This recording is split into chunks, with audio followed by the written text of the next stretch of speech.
नमस्कार, मैं हूं चेतना शर्मा। आप देखना शुरू कर चुके हैं संवाद भारत का भारत के लिए।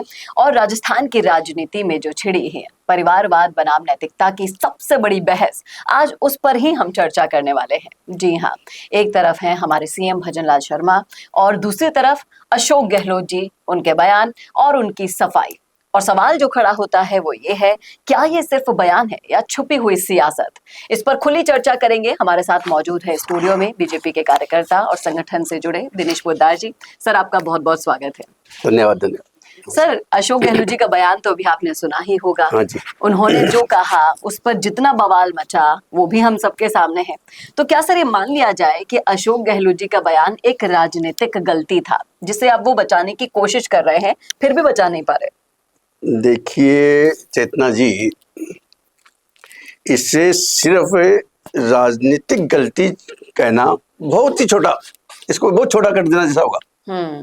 ये दरअसल उस सोच का आईना है जो वर्षों से कांग्रेस की जो राजनीति है उसमें बैठा हुआ है। जब गहलोत जी कहते हैं कि मैंने बेटे को सरकार से दूर रखने की बात कही थी, तो सवाल ये उठता है कि क्या राजनीति और सरकार अलग अलग दुनिया है? जी। अगर आपका बेटा राजनीति में सक्रिय, मानो फैसलों को कोई प्रभावित कर रहा है, नेताओं से मिल रहा है, रणनीति बना रहा है, तो वो भले ही मुख्यमंत्री आवास में नहीं रह रहा हो, लेकिन सत्ता के केंद्र से दूर नहीं है वो। जी। अब जब बयान पर विवाद हुआ, बीजेपी ने उनको घेरा, तब अचानक उनकी ये सफाई देना ये बताता है कि कहीं ना कहीं उन्हें खुद भी एहसास हो गया है कि बात उल्टी पड़ गई है।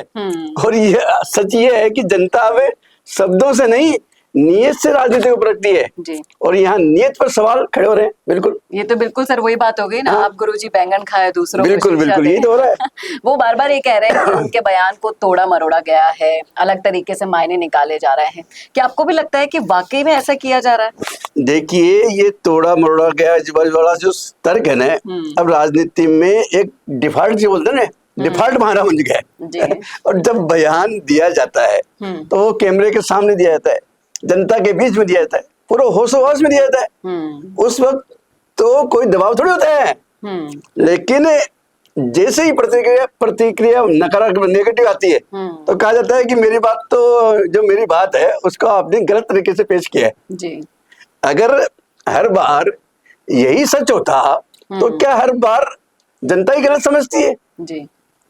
असल में ये हुआ ये है कि गहलोत जी का बयान उनके पिछले जो रिकॉर्ड है उससे बिल्कुल मेल खा रहा है। जहां कांग्रेस पर बार बार परिवारवाद के आरोप लग रहे हैं, इसलिए लोगों ने उसी नजरिए से उसको देखा है। जी। और यही राजनीति की सच्चाई भी है। यह कहना कि मैंने ऐसा नहीं कहा, ये जनता की समझ पर सवाल उठाने जैसा शब्द है। जी, ये बिल्कुल। और ये बहुत बड़ा राजनीतिक रिस्क है। जी, और ये रिस्क उनको लग भी गया कि मैंने ले लिया। तो बीजेपी के राजन राठौर जी ने जिस जोर शोर से इस मुद्दे को उठाया था, क्या सिर्फ ये राजनीति लगी आपको या वाकई ये गंभीर मुद्दा था जिसे आवाज देना जरूरी था? देखिए, राजनीति में हर मुद्दा राजनीति से जुड़ा होता है, लेकिन हर मुद्दा सिर्फ राजनीति नहीं होता। जुड़ा जरूर होता है लेकिन राजनीति नहीं होता है। यह मामला सिर्फ बयान का नहीं है, बल्कि उस सिस्टम का है जहां सत्ता कुछ परिवारों के इर्द गिर्द घूमती रहती है। राजेंद्र राठौर जी ने जो सवाल उठाया है वो इसलिए असरदार है क्योंकि वो सीधा जनता के अनुभव से जुड़ता है। जी। आज आम युवा क्या सोचता है? क्या राजनीति में आगे बढ़ने के लिए मेहनत जरूरी है या किसी नेता का बेटा होना? जब ऐसे बयान आते हैं तो ये उस सोच को और मजबूत करते हैं कि राजनीति एक बंद दरवाजा है जो सिर्फ खास परिवारों के लिए खुलता है। जी। तो बीजेपी इसे मुद्दा बनाएगी और बनाना भी चाहिए क्योंकि ये लोकतंत्र की जड़ से जुड़ा हुआ सवाल है। जी सर, तो क्या ये जो विवाद हुआ इसे आने वाले समय में कांग्रेस के लिए बड़ा नुकसान भी हो सकता है इससे? बिल्कुल बिल्कुल, ये थम गया है। नहीं बिल्कुल, बहुत बड़ा नुकसान हो सकता है।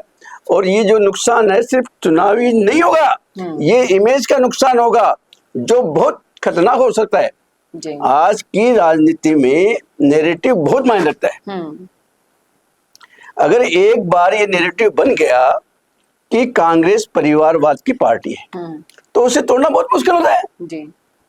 गहलोत जी ने जैसे गहलोत जी जैसे अनुभवी नेता से ऐसी चूक होना और फिर उस पर सफाई देना, विपक्ष का एक मजबूत हथियार का काम करेगा ये। बीजेपी से हर मंच पर उठाएगी, हर भाषण में दोहराएगी और धीरे धीरे ये मुद्दा जनता के दिमाग में बैठ जाएगा जी। और सबसे बड़ी बात यह है कि आज का जो वोटर है भावनाओं से नहीं तुलना से वोट देता है जी। अगर उसे लगे कि एक पार्टी परिवार की बात कर रही है और दूसरी परफॉर्मेंस की, तो उसका झुकाव साफ हो जाता है। बिल्कुल जी, अपने आप परफॉर्मेंस हो जाएगा जी। सर, आखिरी सवाल आपसे पूछना चाहूंगी, क्या ये विवाद यही थमेगा या और बड़ा होगा? क्योंकि कहीं ना कहीं राजस्थान की राजनीति की जब भी हम बात करते हैं तो बयानबाजी, भाषणबाजी चलती रहती है। देखिए चेतना जी, ये विवाद जो है अभी शुरू हुआ है, खत्म नहीं हुआ है, क्योंकि ये सिर्फ एक बयान का मुद्दा नहीं है। ये उस सोच का टकराव है जिसमें एक तरफ वंशवाद है और दूसरी तरफ मेरिट की बात।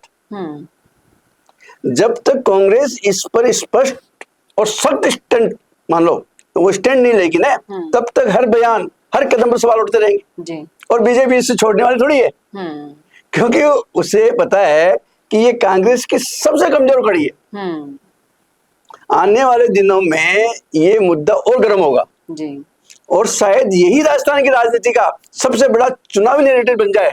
जी सर, बिल्कुल सही कहा आपने, इस बात में कोई दो राय नहीं है कि और वैसे भी गहलोत जी तो जादूगर कहे जाते हैं राजस्थान की राजनीति के, और जब उन्होंने बोले हैं ये बोल और अब पछतावा उन्होंने दिखाया है, लेकिन वो कहावत है ना जो बिल्कुल सटीक बैठती है इन पर कि अब पछताए होत क्या जब चिड़िया चुग गई खेत। तो गहलोत जी को भी इस बयान का जो असली नतीजा है वो भुगतना होगा आने वाले समय में। सर, बहुत बहुत शुक्रिया इन मुद्दों पर अपनी राय रखने के लिए। कैसा लगा आपको ये वीडियो जरूर बताइएगा कमेंट करके। कमेंट बॉक्स में इस मुद्दे पर रखना चाहते हैं अपनी राय तो लिखिएगा जरूर कमेंट बॉक्स में, और ऐसे ही वीडियोस के लिए देखते रहिए संवाद भारत का, भारत के लिए। नमस्कार।